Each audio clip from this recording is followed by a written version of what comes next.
అందరికీ నమస్కారం. నేను Revathi. Welcome back to rates kitchen. ఈరోజు రెసిపీ సొరకాయ పెసరపప్పు కాంబినేషన్లో పప్పు కూర. ఈ కూర చాలా టేస్టీగా కమ్మగా ఉంటుంది. సొరకాయ అంటే ఇష్టపడిన వారికి ఈ రకంగా చేసి పెట్టండి, ఇష్టంగా తింటారు. చాలా టేస్టీగా ఉంటుందండి. చపాతీ, జొన్న రొట్టెలు, రైసు దేంతో తిన్నా బాగుంటుంది. ఇప్పుడు సమ్మర్ కదండి, పెసరపప్పు వేసి ఇలా కూర చేసి పెట్టండి. బాడీ హీట్ని తగ్గించడంలో బాగా హెల్ప్ చేస్తుంది. మన ఛానల్లో రోజువారీ చేసుకునే వంటల రెసిపీస్ చాలా ఉన్నాయండి. కొత్తగా చూస్తున్న వాళ్ళైతే ఒకసారి ఛానల్లోకి వెళ్ళి చూడండి. నచ్చితే తప్పకుండా సబ్స్క్రైబ్ చేసుకోండి. ఇప్పటి వరకు సబ్స్క్రైబ్ చేసుకోకుండా చూస్తున్న వాళ్ళైతే సబ్స్క్రైబ్ చేసుకోండి. లేటెస్ట్ అప్డేట్స్ కోసం పక్కనే ఉన్న బెల్ని కూడా ఆన్ చేసుకోండి. మరి ఈరోజు రెసిపీ స్టార్ట్ చేద్దామా? ఈ సొరకాయ పెసరపప్పు కాంబినేషన్తో పప్పు కూరని చాలా ఈజీగా సింపుల్గా చేసేసుకోవచ్చండి. మరి ఆ ప్రాసెస్ ఏంటో చూద్దామా? ఇవి వచ్చేసి సొరకాయ ముక్కలు. ఈ కప్పుకి 1 కప్పు తీసుకున్నాను. అరకప్పు పెసరపప్పుని శుభ్రంగా కడిగిన తర్వాత ఒక 20 నిమిషాల నుంచి అరగంట వరకైనా నానబెట్టుకోవాలి. నానబెట్టిన పప్పు అయితే త్వరగా ఉడుకుతుంది. ఇలా రెడీ చేసుకున్న తర్వాత 2 స్పూన్ల నూనె వేడి చేసుకోండి.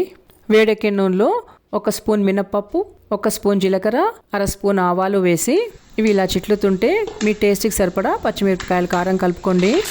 ఈ కూరకి కారం అంతా పచ్చిమిరపకాయలతోనే, సో మీ రుచికి తగ్గట్టు పచ్చిమిరపకాయలు తీసుకోండి. నేను ఇక్కడ మీడియం కారం ఉన్నవి ఒక 7 నుంచి 8 వరకు మిరపకాయలు తీసుకున్నాను. పచ్చిమిరపకాయలు వేగగానే మీడియం సైజులో ఉన్న ఒక ఉల్లిపాయను తరిగి కలుపుకోవాలి. ఇవి కాస్త వేగగానే ఒక 5-6 వెల్లుల్లి రెబ్బలు కూడా వేసి బాగా కలిపి ఉల్లిపాయలు మెత్తబడేటంత వరకు వేగనివ్వాలి.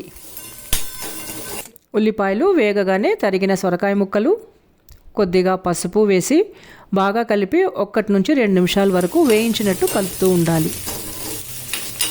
ఇలా కలుపుకున్న తర్వాత ఒక పావు గ్లాస్ వరకు నీళ్లు పోసి సొరకాయల్ని మగ్గనివ్వాలి. మధ్య మధ్యలో కలుపుకుంటూ మగ్గించుకోండి. ఇవి సగం ఉడకగానే నానిన పప్పు, సరిపడా ఉప్పు వేసి హై ఫ్లేమ్లో ఒకసారి బాగా కలుపుకోండి. ఇలా కలుపుకున్న తర్వాత తగిన నీళ్లు పోసి పప్పు సొరకాయని ఉడకనివ్వాలి. సొరకాయ ముక్కలు ఇంకా పప్పు ఉడికాయండి.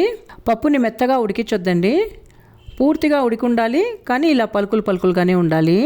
ఇలా మగ్గి దగ్గరకు వచ్చిన తర్వాత కొత్తిమీర వేసి స్టవ్ ఆఫ్ చేసేయాలి.